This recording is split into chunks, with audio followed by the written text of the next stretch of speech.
خود پسندی، سرکشی، فساد اور ناانصافی کرنے نہیں نکلا ہوں، بلکہ میں اپنے جد کی امت کی اصلاح کے لیے نکلا ہوں۔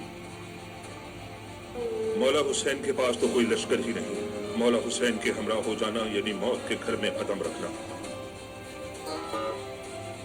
یہ ناممکن ہے کہ مولا حسین یزید کی بائت کرے۔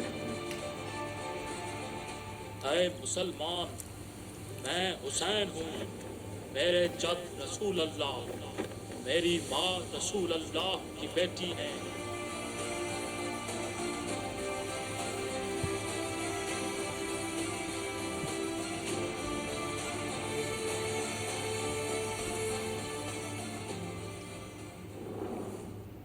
مسلم بن عقیل کا خط ملتے ہی امام عالی مقام حسین علیہ السلام نے کوفہ جانے کا ارادہ کیا۔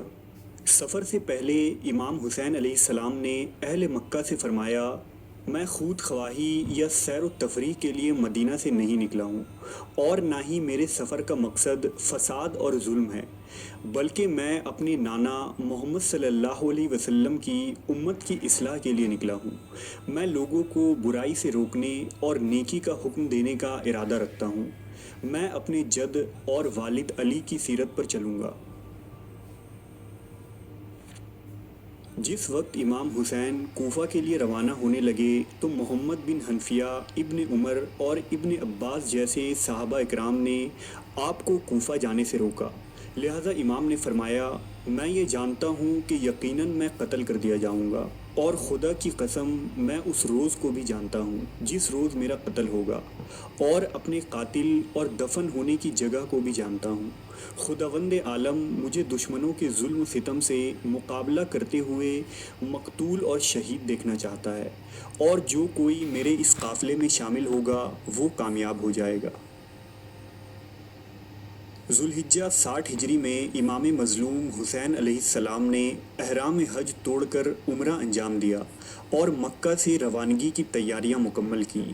اس مختصر سے قافلے میں آپ کے اہل بیت شامل تھے، جن میں آپ کے بیٹے، بھتیجے، بہنیں، عورتیں اور بچے کل 18 فرد تھے، اور آپ کے ساتھیوں اور اصحاب کو لے کر کل 72 فرد شامل تھے۔ مکہ سے کربلا کا فاصلہ تقریباً 1700 کلومیٹر ہے۔ اس زمانے میں یہ فاصلہ ایک مشکل اور تکلیف دہ راستہ تھا، جس پر جگہ بجگہ گرم تپتے صحرا، بنجر راستے اور بیابان تھے۔ روایتوں کے مطابق مکہ سے کربلا تک کے اس طویل سفر میں امام حسین نے تقریباً 14 مقام پر پڑاؤ ڈالا، اور ہر مقام پر آپ نے ایک خطبہ دے کر لوگوں کو اس بات سے آگاہ کیا کہ ان کی منزل شہادت ہے، اور یہ وہ مشن ہے جس سے امت مسلمہ کو بیدار کیا جا سکے گا۔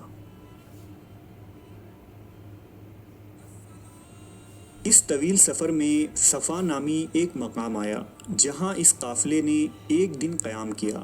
یہاں امام علیہ السلام کی ملاقات عرب کے مشہور شاعر فرزدق سے ہوئی، جو امام علیہ السلام سے بے حد متاثر ہوا اور اس قافلے میں شامل ہو گیا۔ حسینی قافلہ آگے بڑھتا رہا اور سفر جاری رہا۔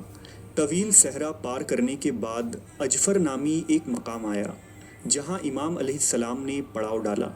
یہاں آپ کی ملاقات صحابی رسول حضرت عبداللہ بن مطی رضی اللہ تعالیٰ عنہ سے ہوئی۔ حضرت عبداللہ نے امام علیہ السلام کو کوفہ جانے سے منع کیا اور فرمایا کہ کوفہ کے عوام کے دل آپ کے ساتھ ہیں، لیکن تلواریں بنی امیہ کے ساتھ ہیں۔ اس پر امام مظلوم نے فرمایا، تقدیر کو یہی منظور ہے کہ اہل بیت کے مردوں کا لہو بہایا جائے اور اہل بیت کی عورتوں کو اسیر بنا لیا جائے۔ 22 ذوالحجہ کے دن امام حسین کا یہ قافلہ مقام سالبیہ پہنچا۔ یہاں ایک قاصد نے امام حسین کو یہ خبر دی کہ مسلم بن عقیل کو کوفہ میں شہید کر دیا گیا ہے اور وہاں کے حالات بدل چکے ہیں۔ یہ خبر سن کر لوگ گھبرا گئے، لیکن امام علیہ السلام پرسکون رہے۔ رات ہوئی تو امام نے اپنے تمام ساتھیوں کو جمع کیا اور ان سے فرمایا کہ ہم اب موت کی طرف بڑھ رہے ہیں، لہٰذا رات کے اس اندھیرے میں جو جانا چاہے وہ واپس چلا جائے، میں تم سے اپنا ذمہ اٹھا لیتا ہوں۔ اس پر امام کے ساتھیوں کے آنکھوں سے آنسو جاری ہو گئے، اور وہ اس قدر روئے کہ ان کی داڑھی تر ہو گئی۔ پھر انہوں نے امام حسین سے فرمایا کہ ہم آپ کا ساتھ ہرگز نہ چھوڑیں گے یہاں تک کہ ہم شہید ہی ہو جائیں۔ چنانچہ صبح ہوئی تو تمام لوگ موجود تھے اور ایک شخص نے بھی امام کا ساتھ نہ چھوڑا۔ کارواں آگے بڑھا اور ایک طویل سفر کے بعد شراف نامی منزل آئی۔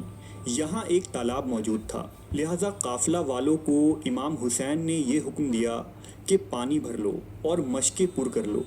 لہذا لوگ خوب سیراب ہو گئے اور پانی کو ذخیرہ کر لیا۔ کچھ دیر آرام کرنے کے بعد قافلہ آگے بڑھا۔ روایتوں سے پتہ چلتا ہے کہ لوگوں کو اس مقام کے بعد کربلا تک پھر پانی میسر نہ ہوا۔ حسینی قافلہ گرم تپتے ریگستان میں کوفہ کے جانب رواں دواں تھی۔ یہ دوپہر کا وقت تھا اور ذی حشم کا علاقہ قریب تھا کہ دور سے کچھ چیز حرکت کرتی نظر آئی۔ غور کرنے پر معلوم ہوا کہ گھڑ سوار فوج ہے، لہذا امام علیہ السلام کے حکم سے آپ کے ساتھیوں نے ہتھیاریں نکالی اور جنگی محاذ بنایا۔ یہ دراصل 1000 لوگوں پر مشتمل فوج تھی جسے ابن زیاد نے بھیجا تھا۔ اس لشکر کا سپہ سالار حر بن یزید ریاحی نامی شخص تھا۔ حر کا لشکر جب قافلہ حسینی کے قریب پہنچا تو حر نے امام سے کہا کہ ہمیں امیر کی طرف سے یہ حکم ملا ہے کہ ہم آپ کو اس وقت تک نہ چھوڑیں جب تک ابن زیاد کے پاس کوفہ نہ پہنچا دیں۔ اس پر امام حسین نے فرمایا، اے لوگو، اللہ سے ڈرو، میں تمہارے پاس اس وقت تک نہیں آیا جب تک تمہارے خطوط مجھے نہیں ملے۔ وہ خطوط تمہارے ہی قاصدوں نے مجھ تک پہنچائی تھی۔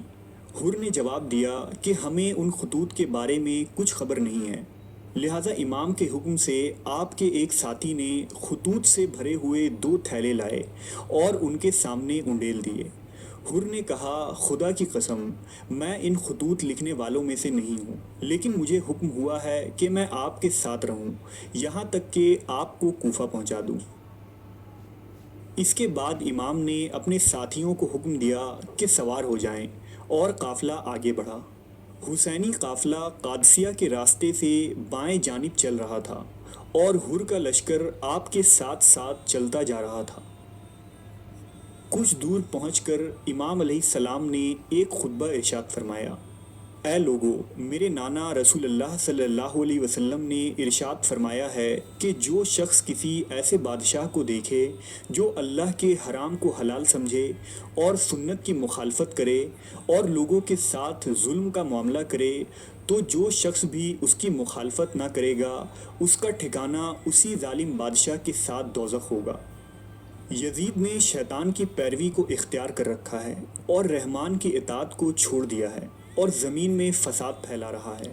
اگر تم میرا ساتھ دو گے اور میری بیعت پر قائم رہو گے تو ہدایت پاؤ گے۔ میں رسول اللہ کی لخت جگر فاطمہ کا بیٹا ہوں اور میری جان آپ لوگوں کی جانوں کے ساتھ ہے۔ خود حر بھی اس خطبے کو سن رہا تھا۔ حر بن یزید پہلے سے ہی اہل بیت کا احترام دل میں رکھتا تھا، لہٰذا وہ امام علیہ السلام کے خطبے سے بہت متاثر ہوا۔ بہرحال قافلہ حسینی آگے کو چلی اور نینوا کے قریب ایک تپتا ہوا سرزمین دکھائی دیا۔ یہ 2 محرم کی تاریخ تھی۔ یہاں عمرو بن سعد کا ایک عظیم لشکر کھڑا دکھائی دیا۔ امام علیہ السلام نے اپنے ساتھیوں سے پوچھا، اس جگہ کا نام کیا ہے؟ لوگوں نے عرض کیا، کربلا۔ تو آپ نے فرمایا، یہی کرب و بلا یعنی پریشانیوں اور مصیبتوں کا مقام ہے اور یہی ہمارے خون بہنے کی جگہ ہے۔